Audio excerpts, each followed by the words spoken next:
Hướng dẫn sử dụng máy khoan CNC 6 mặt Hontech. Khi khởi động thì đây là cái màn hình đầu tiên xuất hiện. Thì trước khi bắt đầu thao tác máy thì chúng ta sẽ bấm nhấn phím home.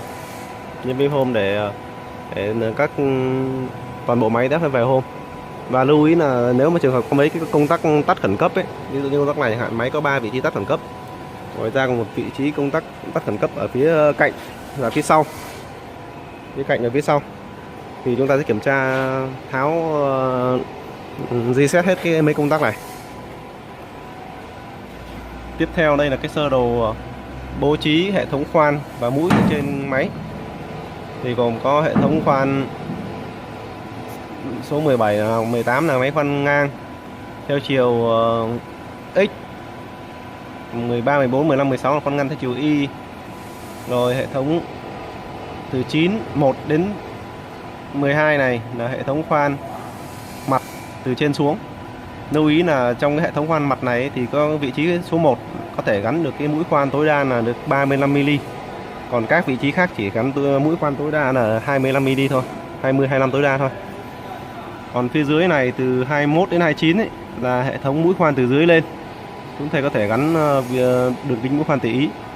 Và cái S2 này là cái dao phay rotor phía dưới lên. S1 này là dao phay rotor từ trên xuống. Rồi ngoài ra thì bên tay phải nó có cái hệ thống các cái phím để chỉnh chế độ tay. Chúng ta sẽ bấm sang cái chế độ tay này để chúng ta cộng trừ các cái trục X, Y, Z, U, V này để chúng ta chỉnh chế độ tay. Đây là cái màn hình các chức năng chính của máy. Tiếp theo là đến cái màn hình thông số cài đặt Panamera. Thì có các thông số cài đặt các thứ tự vị trí mũi, ví dụ như mũi 1, mũi 2, mũi đến mũi 2 mấy, chẳng hạn như trong cái sơ đồ này. Thì có đường kính mũi, ví dụ như đang lên đường kính 8, đường kính 10, 12. Rồi cái hàng phía sau này chúng ta bỏ qua. Hàng offset này trường hợp mà cái vị trí khoan nó bị lỗi, nó không chính xác theo cái tọa độ chuẩn của nó thì chúng ta mới cài đặt offset tăng giảm để cho nó về sự chính xác. Thì mấy cái này chúng ta sẽ cài đặt khi rất cần thiết và phải nhờ đến tư vấn của kỹ thuật chứ không được tự ý điều chỉnh. Tiếp theo là cái chiều dài leg, chiều dài của cái mũi khoan thông thường là đều là mũi 50 hết. Tiếp theo độ sâu khoan tối đa và cái tốc độ của trục khoan. Và các thông tin phía sau này chúng ta không cần quan tâm nhé, thông tin của hãng không cần quan tâm. Từ vị trí 1 đến 18 này thì nó sẽ cùng một hệ thống hàn khoan. Rồi vị trí dưới là T1, T14, T14, T17 là các vị trí của mũi rotor. Cái T1 và T14, 17 là vị trí của cái mũi khoan ngang chiều X và khoan ngang chiều Y. Tiếp theo là 21, 22 đến 30. 22 đến 30 là vị trí của các mũi khoan từ dưới lên. 31 là vị trí set up cái offset của cả chùm khoan. Vị trí nếu trường hợp nó bị sai tọa độ chúng ta offset toàn bộ vị trí này. Rồi SP1, SP2 là vị trí 32, 33 này là cái vị trí của cái trục phay trên và trục phay dưới. Đây là cái màn hình chính. Nếu mà không có cái sai số gì đặc biệt phải sửa thì chúng ta sẽ không được chỉnh cái offset này. Chúng ta chỉ chỉnh cái đường kính của dao và cái chiều dài của dao thôi. Khi chỉnh xong thì chúng ta lưu save lại. Rồi tiếp theo là chúng ta lên cái tab ngoài cùng bên trái là Process, là cái tab thao tác chính trên máy. Đầu tiên thì chúng ta ví dụ như chưa có một cái file bất kỳ nào, chúng ta có thể tạo một cái file mới là bấm vào chữ lưu tách này. Chúng ta tạo một cái file mới thì có thể đầu tiên chúng ta sẽ điền kích thước, dài rộng và đường chiều dày của cái ván. Ví dụ như 600 x 400 mà dày 18. Nó sẽ là kích thước như này. Tiếp theo chúng ta sẽ chọn cái chế độ là khoan đứng, khoan theo chiều đứng, khoan theo chiều ngang. Và hai cái chế độ tiếp theo này là hai cái chế độ mũi phay. Chế độ tiếp theo này nữa là cái chế độ mà khoét lỗ, dạng mũi phay khoét lỗ trên bề mặt sản phẩm. Đầu tiên là chúng ta khoan vị trí khoan đứng. Thì nó có điền ở trên này, thì con đứng này có hai chiều, là chiều từ trên xuống và chiều từ dưới lên, mà chúng ta sẽ chọn trên xuống hoặc dưới lên theo là cái vị trí top hoặc bottom mà. Top là từ trên xuống, bottom là từ dưới lên. Còn cái tọa độ dưới này là tọa độ offset, tính cái tọa độ gốc. Thông thường là chúng ta sẽ chọn cái chế độ là RU này. RU nó sẽ tính từ tọa độ từ góc bên phải này, tương đương với cái tọa độ chờ của máy. Tọa độ chờ của máy nó sẽ là góc phải này, góc phải chỗ này.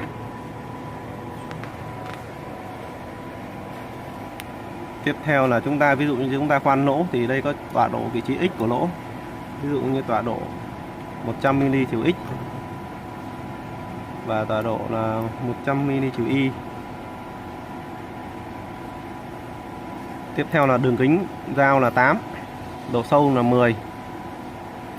Rồi phần D và lum này chúng ta không cần quan tâm.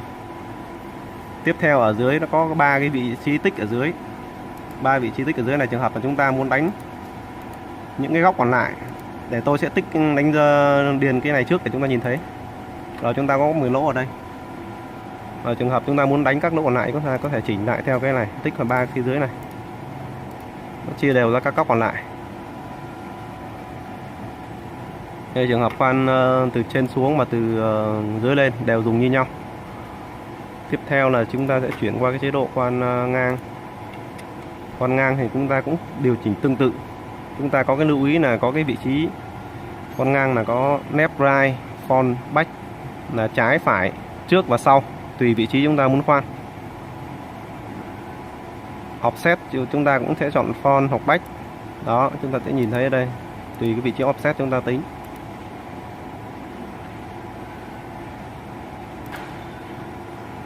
Offset X là cái vị trí X đến cái điểm cần khoan, tính từ cái góc đó, từ góc trên chẳng hạn. Tiếp theo là cái độ 9 ly là độ dày từ cái mặt sàn của bàn này lên cái tâm của mũi, và sàn của bàn là lên tâm của mũi là 9 ly. Ví dụ như là ván 18 này 9 ly nó ở giữa luôn. Tiếp theo là độ sâu 33. Rồi hai con nữa chúng ta không quan tâm, và tương tự chúng ta muốn tích vào những cái này thì chúng ta có thể tích thêm. Nó sẽ ra các góc khác. Đó, chúng ta đã có cái vị trí khoan.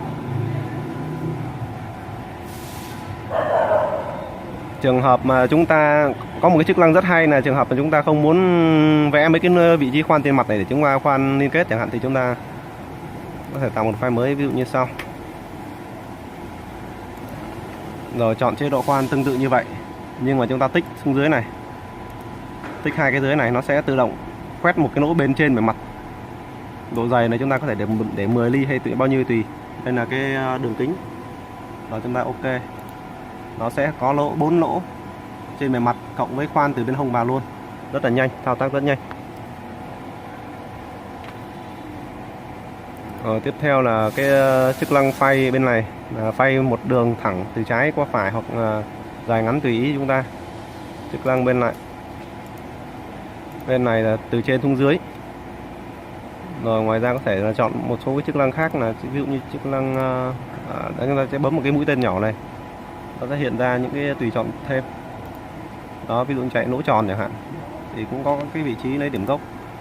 Rồi đường kính, bán kính, khoảng cách XY.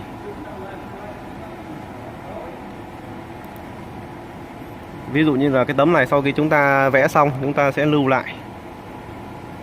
Hoặc là chúng ta muốn có thể gia công ngay thì chúng ta có thể bấm sang cái chỗ NC này. NC này và chuyển sang NC Nodding là sẽ gia công ngay. Còn chúng ta muốn lưu lại để lần sau chúng ta tiếp tục chạy thì chúng ta sẽ bấm vào Save. Và chúng ta đặt tên file tùy ý, 115 chẳng hạn. Rồi chúng ta đã lưu file. Bây giờ chúng ta sẽ bấm Open. Chúng ta bấm Open, chọn cái mục dưới này.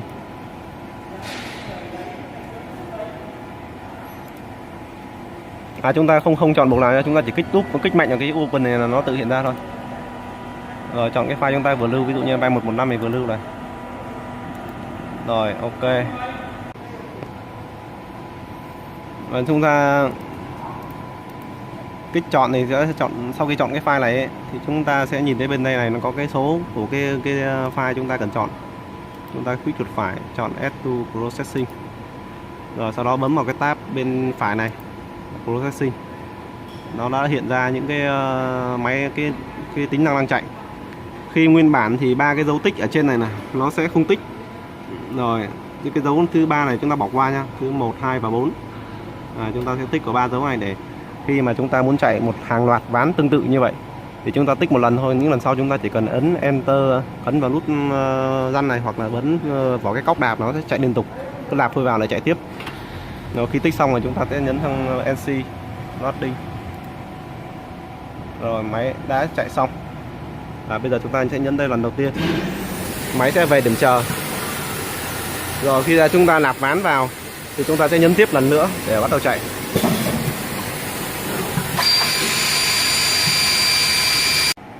Trường hợp trên một cái mặt ván chúng ta chạy nhiều lỗ chứ không phải là riêng 4 lỗ như này. Ví dụ như mặt ván chúng ta 1 lỗ, 2 lỗ, 3 lỗ, 4 lỗ, 5 lỗ ở trên bề mặt này chẳng hạn, thì chúng ta sẽ dựa vào cái vị trí lỗ đầu tiên này như chúng ta đã chọn lúc nãy.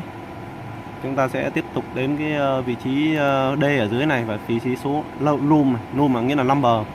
Ví dụ như là D25 chẳng hạn, thì cái khoảng cách so với cái lỗ cua đầu tiên ấy nó sẽ là 25 và nhân với 5 sẽ là 5 lỗ liên tiếp theo cái hàng đó. Đó, ví dụ như này, từ đây ra là 5 lỗ này, từ đây ra là vào là 5 lỗ này, đây vào 5 lỗ này. Có thể chúng ta chọn hàng theo chiều X hoặc theo chiều Y tùy ý. Đây, chiều X chiều Y. Và chúng ta sẽ thêm một cái số loom mà tùy ý. D khoảng cách